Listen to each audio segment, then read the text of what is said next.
Bonjour à tous, alors je vous retrouve aujourd'hui pour vous parler un petit peu de iAir, des produits que je connais, que j'ai utilisés depuis un certain moment. Je ne vais pas aborder tous ceux que j'ai achetés parce que je ne les utilise pas forcément depuis suffisamment longtemps pour vous donner un avis vraiment fondé. Mais voilà, déjà une première partie sur quand même pas mal de produits en soi. Donc je vais commencer par les pinceaux, en sachant que dans les pinceaux EcoTools, moi je les connais depuis un petit moment, donc certains je les avais eu en magasin, pas sur iAir, mais bon, ce sont les mêmes. Donc je vais commencer par mon Real Techniques parce que j'en ai qu'un. Le voici. Donc le mien, c'est le Shading Brush. Il est un peu sale parce que je l'ai utilisé.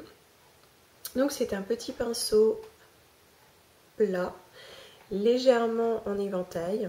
Donc il est très sympa. J'aime l'utiliser. Je l'ai utilisé principalement pour appliquer mes illusions d'ombre. Je trouve qu'il est vraiment suffisamment souple pour appliquer avec légèreté l'illusion d'ombre sans abîmer l'illusion d'ombre puisqu'on sait qu'elle a tendance à se tasser. Il a un petit manche-grip qui est quand même assez agréable, il est joli. Cela dit, moi c'est pas forcément une révélation. C'est une marque que j'aime bien mais sans plus.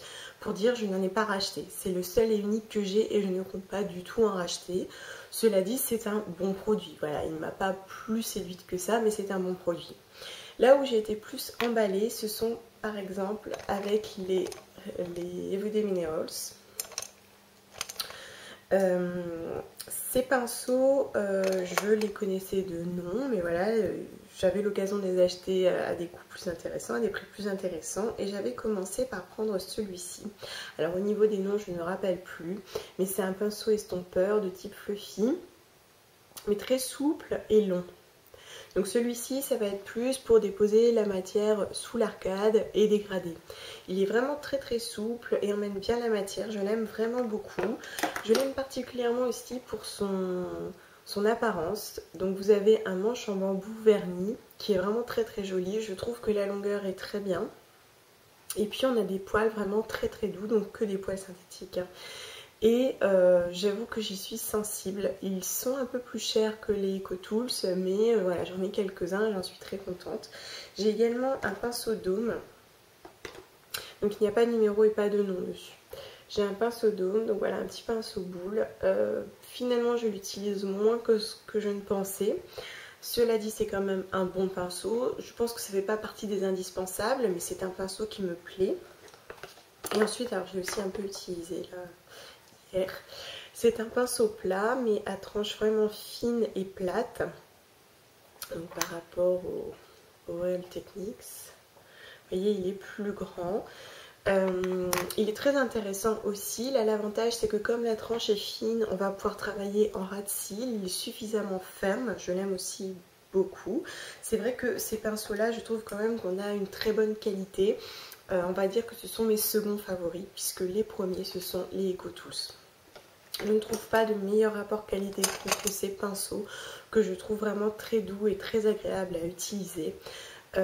Donc moi, comme j'ai dit, je les ai découverts avant l'engouement pour iAir, puisque iAir, je ne connaissais pas, donc je les avais eu en magasin. Et j'avais eu notamment le pinceau pour le blush qui était dans un kit. Donc on a encore un manche en bambou, là il n'est pas verni mais je trouve très joli. Je suis sensible à l'aspect naturel du manche. Une virole recyclée et des poils en téflon, donc antibactériens, des poils synthétiques. Par exemple, ici, celui pour le blush, moi j'en suis particulièrement fan. Je l'ai déjà présenté, c'est vrai qu'il est doux. J'aime beaucoup sa forme, je le trouve vraiment idéal. Pour moi, il pose à merveille le blush. Je ne me lasse pas de l'utiliser, j'en ai qu'un. Et je n'ai vraiment pas envie d'en changer. Je trouve que vraiment la marque, pour le prix, nous propose un très bon produit. Parmi mes chouchous chez eux, il y a mon Fluffy que j'avais eu dans un kit. Également, je l'aime énormément, je l'utilise beaucoup. Et comme vous le voyez, la boîte lavée, parce que celui-là j'utilise beaucoup, donc je le lave beaucoup. Il a beau être lavé, il ne bouge pas. Il est toujours impeccable. Je n'ai pas de poils qui sortent, rien ne déteint, c'est vraiment parfait. À ceci près que là, je l'ai eu dans un kit, donc vous voyez, le manche est un peu court. Et par rapport au Everyday Minerals, quand même... Ça, c'est un peu dommage. Au-delà de ça, je suis vraiment satisfaite de ce produit. Pour moi, le numéro 1, c'est EcoTools. Et après, Everyday Minerals. Là, j'aimerais utiliser les Delium Tools. On verra bien si j'ai l'occasion de passer une autre commande. Mais pour l'instant, ce sont vraiment mes chouchous.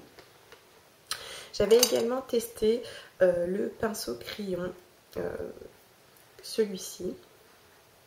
Alors j'avais été assez emballée par le produit qui propose au bout un taille crayon, que j'ai utilisé d'ailleurs. Mais finalement avec le recul, je le trouve trop raide. Et moi c'est vrai que j'ai tendance à vraiment beaucoup estomper mon crayon en ras de cils, et celui-ci, disons que c'est pour une application plus précise en ras de cils. Moi c'est vraiment plus diffus ce que je fais. Donc voilà, c'est un bon produit mais qui ne m'a malheureusement pas spécialement séduite. Un que j'utilise également, c'est aussi un pinceau plat un peu plus grand que le FD, avec une tranche fine, voilà. Bon, en gros, de toute façon, un pinceau plat, j'en ai 3. Ce qui va changer, ça va être au niveau de la tranche, de l'épaisseur et de la souplesse. Voilà, là, je pense que j'ai tout ce qu'il me faut. Cela dit, c'était un très très bon pinceau. Et là, en plus, je l'ai en grande taille, ce qui est quand même plus agréable. Bon, ensuite, j'en ai d'autres du kit, mais en gros, voilà mes favoris au niveau pinceau. Ensuite, en ce qui concerne les baumes à lèvres, j'en ai testé 2. Le premier, ça a été le Burt's Bees au miel, que j'ai vraiment beaucoup aimé utiliser. Il sent beaucoup le miel, c'est vrai que c'est quand même assez intense, mais voilà, il est 100% naturel. Je trouve que vraiment il a pris bien soin de mes lèvres. Je l'utilisais plutôt le soir et je l'ai vraiment utilisé avec plaisir, mais ça c'était avant de découvrir le Madre Bees.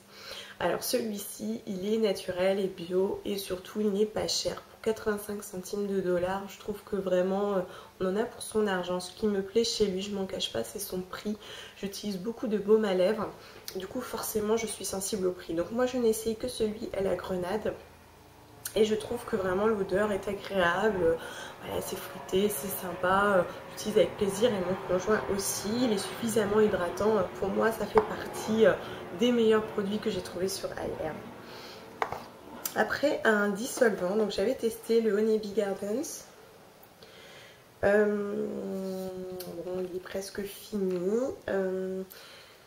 Il est bien quand même parce qu'il va bien faire son job, quoi. Il va enlever le vernis. Cela dit, c'est parfois un peu laborieux, il faut passer plusieurs fois, c'est pas forcément net du premier coup.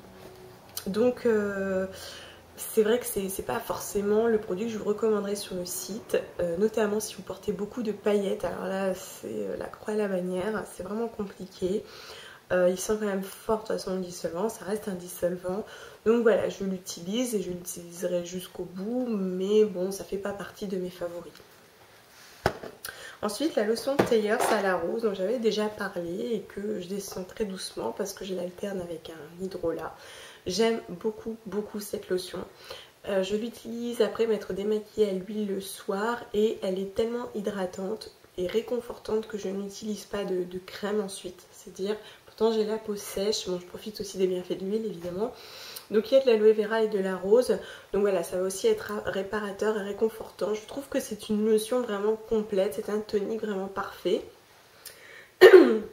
En plus elle est sans alcool, bon elle est bien pensée, à ceci près que moi je vous conseillerais dans la mesure du possible d'adapter un spray pour que ce soit plus économique. Mais c'est un très bon produit. Ensuite du thé, donc c'est un thé organique India que j'avais essayé. Donc j'en ai consommé, contrairement à ce qu'on pourrait croire, à la pêche et à la framboise sans caféine, contre le stress, pour détoxifier, pour digérer.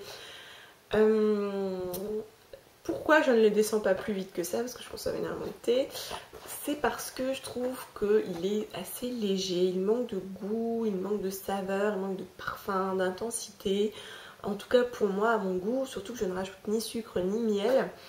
Donc il est bon, mais voilà, sans plus.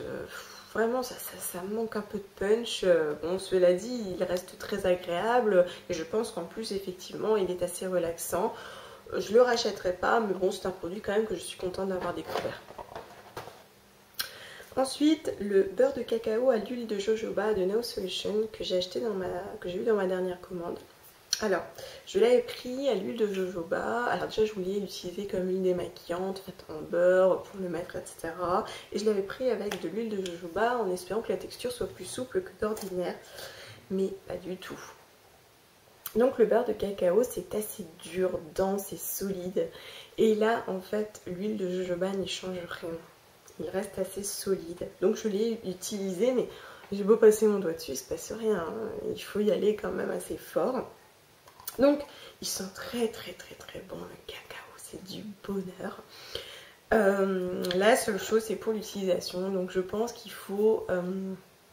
le passer en baume, faire un baume soi-même à base de beurre de cacao.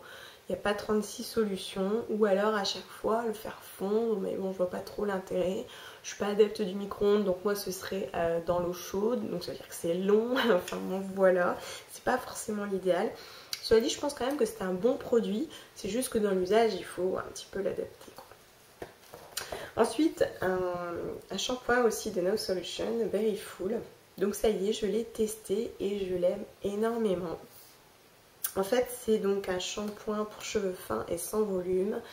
Je l'ai utilisé et effectivement, j'ai des cheveux vraiment brillants et sains. Ça se voit assez rapidement. Je dirais qu'au bout de 3 jours, vraiment, je voyais le bénéfice. Ils sont vraiment disciplinés. Quand je les coiffe, ils marquent bien la courbure, bien plus qu'avant en tout cas.